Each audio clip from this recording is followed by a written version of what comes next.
Well, folks, in a surprising twist, it looks like CNN, yes, CNN, has just called out Vice President Kamala Harris over her latest campaign ad. And what's the controversy? It's about none other than a border wall. But wait, didn't Kamala Harris repeatedly say she opposes a wall? Let's break down what's really going on here. Harris is touting what she calls an accomplishment, the completion of a wall along a section of the U.S.-Mexico border. But here's the kicker.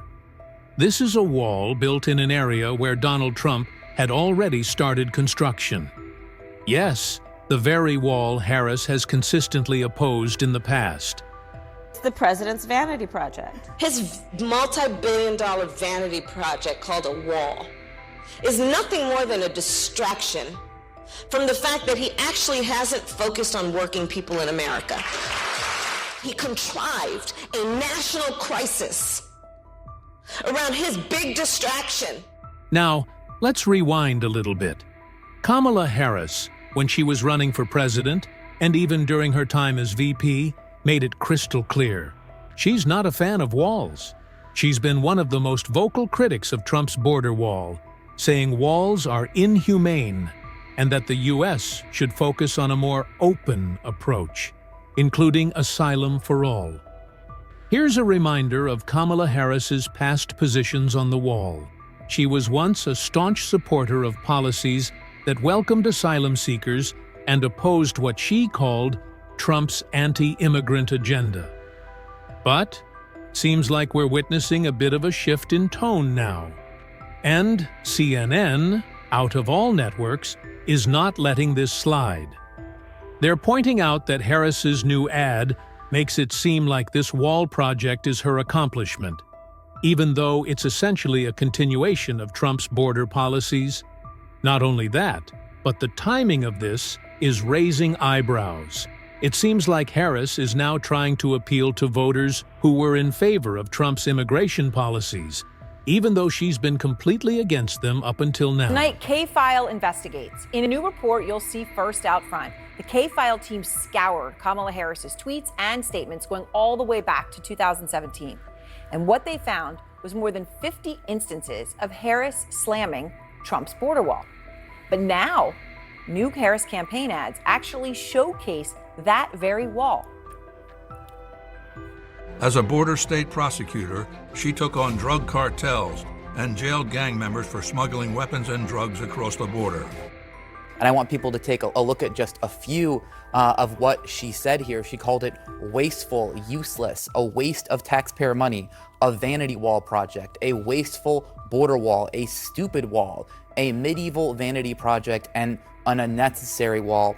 There was a bigger reason to oppose the border wall. A useless wall on the southern border would be nothing more than a symbol, a monument standing in opposition to not just everything I value, but to the fundamental values upon which this country was built. We looked in that ad, and if you look at it, that exact area of wall is in Sasabe, Arizona, and that is a portion of wall that was actually built by Donald Trump. It was built in an area where there was not previous wall. It was actually pretty controversial when they were building it at the time. So just to see that, and then there are other. She's using his wall that he built to say, "Look at what I did." Basically. And the other images of the wall, we weren't able to pinpoint, but there's telltale signs that that was a Trump wall because there's an anti-climbing plate on top that became popularized during the Trump years. Now, before we wrap up, there's another piece of news I want to address. A clip that's making the rounds of Donald Trump supposedly saying the deportation process is going to be bloody for migrants. Sounds alarming, right? Well, hold on, because this is another case of selective editing. Here's the short clip being shared, where it sounds like Trump is warning that the deportation process will be violent and dangerous for all migrants. But if you actually watch the full context of the clip, you'll see that Trump was specifically talking about Venezuelan gangs. Getting them out will be a bloody story. Should have never been allowed to come into our country. Nobody checked them, had no idea what to do or say, never apologized, never did anything. They're radicals headed up by a radical governor in Colorado that has no clue how to solve this influx of crime into his state. And by the way, Colorado's one state. It's much worse in other states. But in Colorado, they've taken over. I mean, in Colorado, they're so brazen, they're taking over sections of the state. And, you know, getting them out will be a bloody story. Should have never been allowed to come into our country. Nobody checked them. Nobody checked. Were they criminals? Were they from jails? We have them pouring out from jails.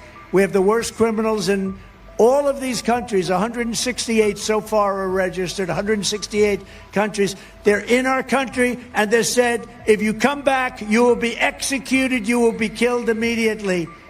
Not going to be easy, but we'll do it. These gangs have reportedly taken over apartment complexes in places like Chicago and Colorado, and Trump was clearly addressing the violent elements tied to these gangs, not migrants in general. It's important to note how misleading this kind of selective editing can be. By chopping out the context, it makes it seem like Trump is promising a brutal crackdown on all migrants, when in reality, he was talking about targeting violent criminal organizations that have infiltrated certain communities. This is the kind of manipulation that really distorts public perception, and we've got to be careful not to fall for it. So, what are your thoughts on this? Is this just another case of taking Trump out of context, or something more? You made it to the end. If you guys enjoyed this video, please like and subscribe. If you didn't, then please leave a comment. We love to hear from all of you. Until next time, it's been your boy Billy with Disputes, and we'll see you in the next one. My last question then would be, if the Vice President's values have not changed, why have so many of her positions on policies changed? I would say look at what the Vice President has done with this president the last 3.5 years. Look what we have been able to do. Look what we've been able to do at the border without much help from Republicans, because they're too busy listening to the former president, sadly, and telling them not to actually do the things that majority of Americans want to see them doing, and that being dealing with the challenges at the border. They listen to Donald Trump instead of continuing to work with us in a bipartisan way. That's what they chose to do. That's on them. But because of the actions that this administration has taken, we have seen those actions lead to numbers going down. Stop the cap.